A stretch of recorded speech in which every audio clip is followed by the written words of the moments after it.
Hey, I want to thank you once again for tuning in to our four-part series. We're at part number four, and we're dealing today with socialization or sociability of the dog breed that we choose to select, the dog breed that we choose to take home to our family members.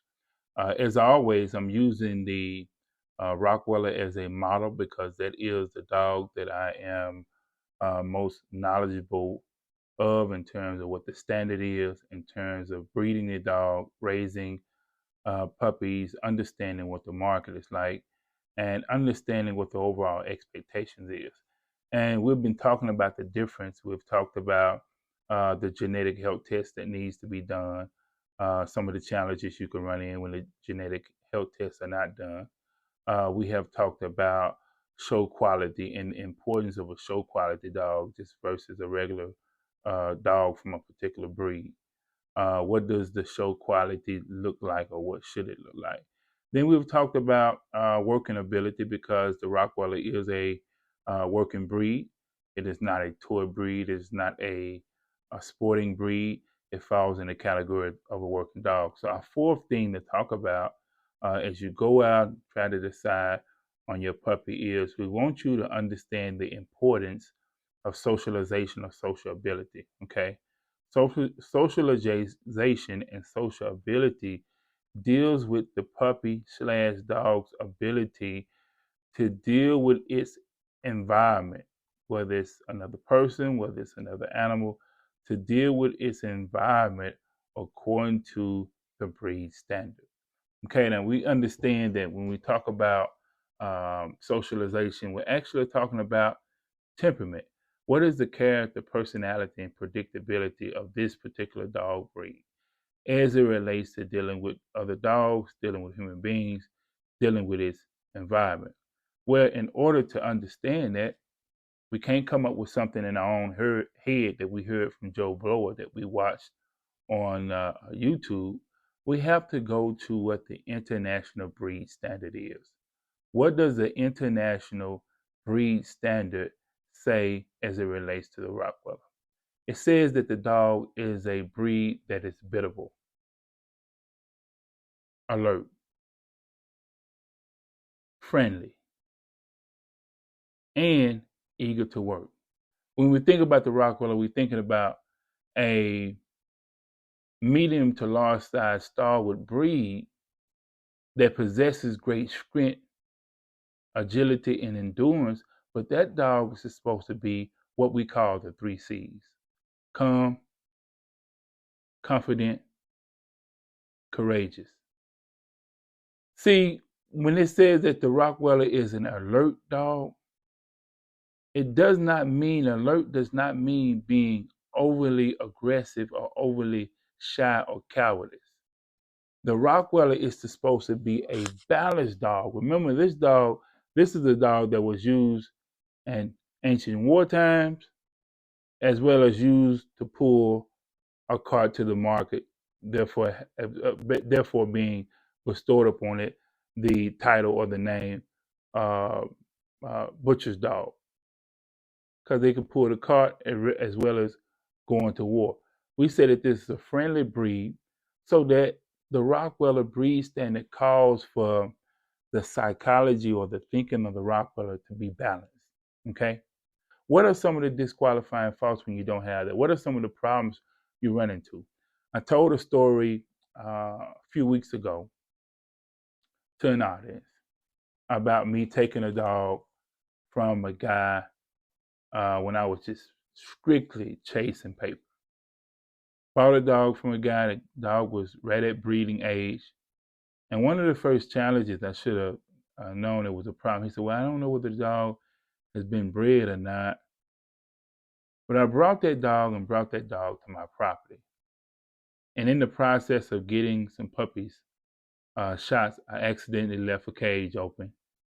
And when I went to my oversee glass that oversees the kennel at the back here, dogs were barking, and that one dog was running from one puppy to the next puppy, killing those puppies. I paid no initial attention to the character, personality, and predictability of the dog when the dog was in another area and I was going out to feed it and it was hopping up to nip at the cage as I was opening the cage. I'm saying that to say, when we talk about temperament, we cannot talk about temperament without talking about genetics. You cannot talk about genetics without talking about pedigree. That's why we say it's very dangerous for some people to say it does not matter who the parents are, or it's all about how you raise a dog. No, there are some environmental factors that can have a positive or an adverse effect on the temperament of a particular dog. That's a fact. However, genetics will always trump environmental factors. So, yes, we look at the environmental factors, but what we have more data toward, or more data can be collected on or easily looked at, is when we look at the pedigree. Who's the parents? What are they known for producing? Who are the grandparents? Who are the great grandparents? Who are the great great grandparents?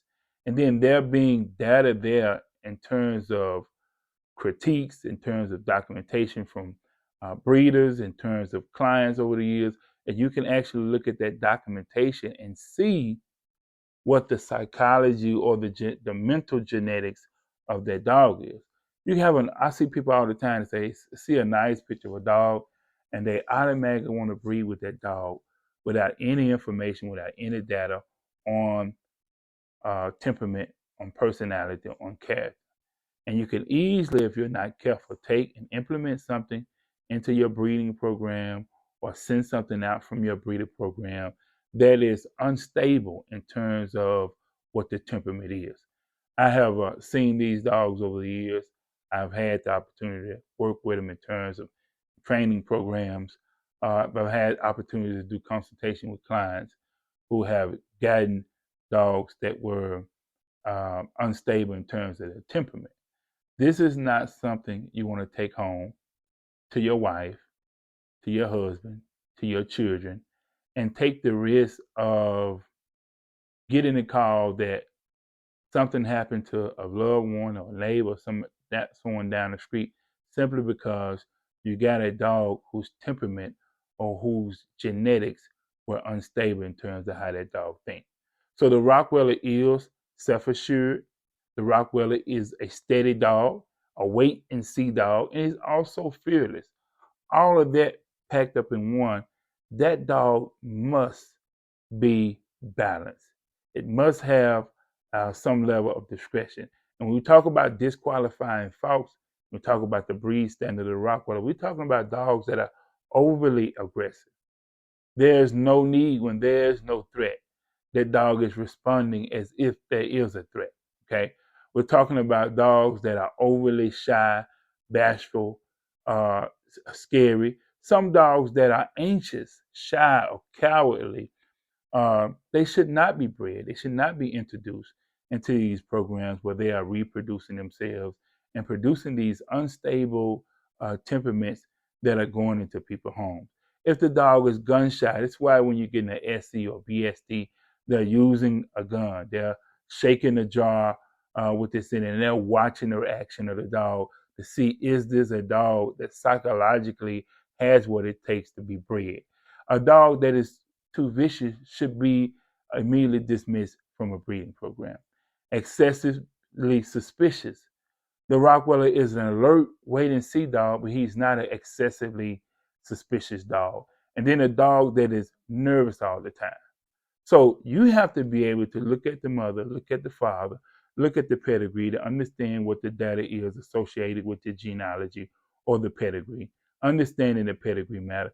Then you have to be able to look at the dog, to look at the puppies, to look at the litter, to see the interaction, and then be able to know what the expectations of this puppy is in terms of his temperament, his character, his personality, and predictability at the age that it is.